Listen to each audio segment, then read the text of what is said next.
Hey everybody, this is Lewis Porter Jr. Today's actually Saturday, but I'm probably gonna put this up Sunday, so it's whatever day it is. I just finished doing the layout on NeoExodus campaign setting book. I've gone through, made some graphic design changes. I'm actually working on it as we speak right now, and just looking at stuff and adding more things and changing things. And if you don't know anything about different designers, especially graphic designers, you can always tweak stuff. It's like, oh, let me just tweak this. Oh, let me just tweak that, and you'll keep tweaking until the cows come home. But that's just the way it is. So everything looks done. I can give you the actual exact page count. Chapter 6. Page count is 152 pages. That's just the information and everything. We're probably going to put some character sheets in the back, some initiative, some other stuff we're going to be putting on there. I can't tell you. Geez, almost gave away too much right there. We're going to be adding some stuff in the back of the book, so we're going to guesstimate around like 160, 165 is what we originally planned for. I'm hoping that this will actually be a color book and a black and white book. I just sent out some color layout to Lightning Source to see if it works out well, and if it does, we'll be doing two versions. Realistically, the black and white version will be for $26. It should be available at Paizo very, very soon, which actually gives it a discounted rate. I think it's 25 or I can't remember what the discount is anymore, but I think there's a discount on it. And if you can buy the PDF and the print on demand at the same time. The color one will only be available directly, most likely from us directly. I'm hoping that we can get a couple of them signed by myself and JP and some of the other guys who worked on the project, some of the artists, but obviously logistics are kind of difficult since some people are overseas and stuff like that, but that's what we're hoping for. That's really a big thing, which we're doing right now. I've got a bunch of stuff I've got to go through that people sent us during the time I've been working on this, and just really go through. What else would I? Oh, here's something. The Advanced Race guide that people have been playing with and talking about, and even I, on the website, on our blog, did a small little comparison to our original race creation cookbook. It's funny to me to see it because they are very similar, and the mindset they went with, how they did it, was very similar. But looking at it from that point of view, I think it's good. It's not great. I mean, it is what it is, but it's still pretty good. I mean, you can put together a good race, well thought out, and you can. I mean, look. For all the people saying, well, you can make these Hulk characters, and they're too powerful, and dude, there are people gonna make those characters anyway. There are people gonna make those people. If you want to cheat the rules, there's gonna be ways to cheat the rules. I don't have a need to cheat the rules. I just want to make cool races. So that's what I think. I think I got a cool race. Like I said, we did the Bataan. This was on October 6th. We did this one. We did a Bataan. We broke it down like point wise, and it came out between 8 or 9 points. But I think the Bataan are pretty tough. I mean, they have a couple of cool things that make them, I think, what I would consider more powerful than a standard race. But point wise, it's pretty even or pretty equal to a 10 RP character, which I think was the equivalent when we did it was 50 points. Was that what it did? 50 points or whatever it was when we did race creation cookbook. The good news is I think with the second round of playtest, we're going to see a little bit more stuff, which I think will be a little more helpful to get things a little more balanced. I also think that it left a lot of stuff out that you can add, and stuff that I add just because I've built races, and I've built tons of races because of doing campaign books. Things you can add in would be very, very cool. I mean, I don't see, based on this guide, how it ever made the Khmer and Obsidian Twilight. I mean, they're big kind of weaknesses. They're a aberrant liquid life form that just happens to take over an undead body for a certain amount of time, and that's one of those things you'd have to really write into the character. And I think it'd be tough to do just on points alone. I mean, we did ours on points alone, but we gave it we kind of fudged the numbers we thought would be right and stuff like that. But like I said, I think it's a good start. I think it's a good place to go. Other thing that happened this week, Eric Mona did the video for the basic box, which I gotta say, I really like the video, except for the non-headshot thing. I don't understand that too much, but whatever. That's his own thing. I think it showed a lot of stuff. I really liked it, and to tell you the truth, after seeing it, the first thing I did, I got on Facebook. Not Skype. Got on Facebook this time. And with JP, I was like, dude, we got to do some basic stuff for that. He's like, well, why would you do basic stuff? You have a campaign book. I'm like, yeah, I know, but I think we could do a small 64-page book from NeoExodus, of course, that would go in with that. And I was like, you know what? I think that's something we're gonna have to do. And JP was like, I don't know. I got to think about it. I'm like, dude, it's a good idea. We're gonna do it. And now, eventually, we're going to do it. When we get the core campaign book out, then we'll do it. That'll be our next project to work on. But, like I said, right now, we're just focusing on the campaign book.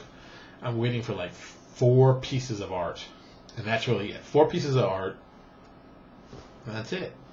That thing will be done to be up and available. And, God, 4 years worth of work of, the first edition of it coming out and now the revamp for Pathfinder coming out.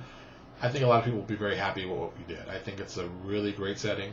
It's, point blank, it's the best Pathfinder setting out there, bar none. All right, it's not your traditional fantasy. It's very, very different. And if, like I tell people, if you like Glorian, no problem. We are not Glorian. We are NeoExodus. We are different. With that said, we're not different from Pathfinder. Pathfinder is what we base everything on. We didn't just, we didn't do like a lot of people do, which I can't stand, is, okay, here's the rules for Pathfinder, and let's add this many more rules of our stuff so we can play in our setting. And we're like, no, I don't want to do that. I want to have, here's Pathfinder and here's us, and here's the stuff we're adding rules-wise.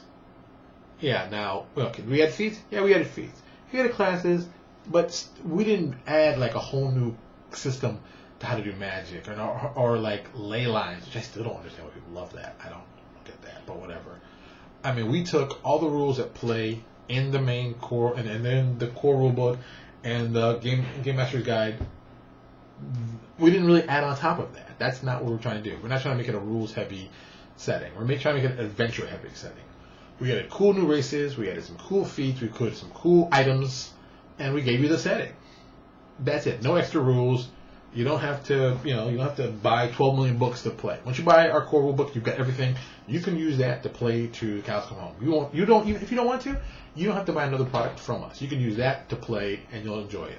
I would say you'd want to buy more stuff. I think once you see the setting, once you see the world, once you see what we've done, you're going to say, wow, this is an amazing setting of fantasy. I've got to play more of this. And I believe that. It's not that I'm denigrating anybody else's setting coming out, but I'm just going to tell it to you blank. We've got the best Pathfinder setting coming out on the market today, bar none. No BS, no me just overhyping it, 100%. I am 100% solid on this setting. I think we've done everything you can imagine to do the setting correct. And I think people are going to be really amazed. Like I tell you, if you liked what we did with the NeoExodus and stuff we put out, we just put more of that stuff in the setting. That's it. That's it. What other fun things are going on?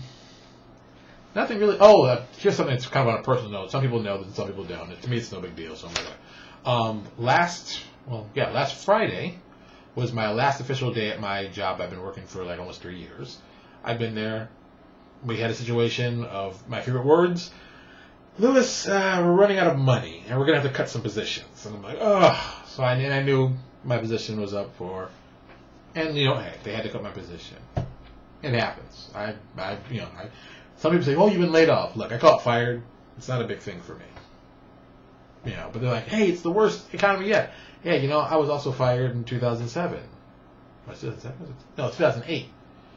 And then I got a job in 2009 during the worst, economic downfall in American history. I think it's just a combination of, look, I'm lucky enough to have a lot of graphic design skills and be lucky enough to have been doing graphic design for 20 years that, I know ways to make money doing graphic design. There's tons of ways to do that. I've done websites, I've done books, so I'm not worried about in that sense. I'm just more worried in the sense of you can start getting down to, oh, I feel so, don't be like that. Don't, a lot of people out there have lost their job. Don't think of it like that. This is a great opportunity. If you've got, even if you've got not even a lot of money saved up, maybe a little bit of money saved up, think about ways that you can build what you've always wanted to do. I mean, with Steve Jobs passing away this week, it kind of like touched me a little bit. Me thinking, why am I going to go back and work for some other company that really doesn't care about me the way I want to be cared about? Like, why can't I make my role-playing game company successful? Why can't we have... People were like, oh, well, they're not successful. But then I thought about it. I was like, Paizo seemed to do okay. And they came, they, like anybody else, built theirs from the ground up. Why can't I have a 3 or 4, even a 4-man company that does very well, that pays you very well? I mean, look, I don't have to be a millionaire. I don't have to be driving a Porsche and pimping, baby. None of that. You don't have to do all that. Why can't you just make a nice, successful role-playing game company? There are tons of... Do I even have... What's that preview? I mean, okay. This book lists all the gaming companies and products currently available on the market today. And as you see, this is some little line type. So there's tons of stuff. There's tons of people making stuff. Ooh, I love this cover. There's tons of L5R. There's tons of stuff, people making stuff. So there's potential to make money and survive. I mean, I know a couple of guys right now who do Pathfinder, who do it as their full-time gig. And of course, they're not bathing rich, but at the same time, it's like, there are ways to make money at this. And maybe thinking about just more than just role-playing games. Comic books, which I always mention, animation, webcomics. There are ways to build off of this. And we're all smart, so why don't we figure out a way to do that? Let's see. Sorry. Gotta get off my soapbox now. Other cool things. Oh, for all the freelancers who've been writing me about work and I haven't gotten back to you, it's not that I'm not paying attention to you. It's that I've been working on the core rulebook. I will hope to get in touch with most of you next week so we can get some stuff together. A lot of you gave me some really great ideas, some really good stuff I want to put together. And JP and I have been talking about some crazy ideas we think would work really well. So we've got some good ideas coming. Plus, as always, we're looking for people who want to write. Yes, I know I just talked 10 seconds ago how I haven't got in touch with people, and now I'm asking for writers. Yes, I know I'm stupid. Don't say anything bad about it. But also, we're looking for new writers, and we're specifically looking for adventure writers. So if you've written for any of the old, I'd say 3.5, Living Forgotten Realms, Living Arcanus, any of the living stuff, please come talk to us. And you happen to be a Pathfinder fan, please come talk to us. We have several adventures we'd like to put out, and we'd like to definitely get them out by next year. Like I said before, currently we have 5 adventures that are done and ready to go for NeoExodus. And I cannot wait till people see these adventures and see how different they are from what they're used to playing. This is, like I said, I'm saying it again, best setting in Pathfinder, period. No doubt. It's a great setting. It's amazing. It's amazing. Period. All right. Let me get out of here. I gotta go see what Lucas is doing. I'm assuming I haven't heard from him in a while, so he hasn't been. I don't think he's sleeping. But you never know with a baby. You never know. All right. You all have a good weekend, and I'll talk to you later. Bye.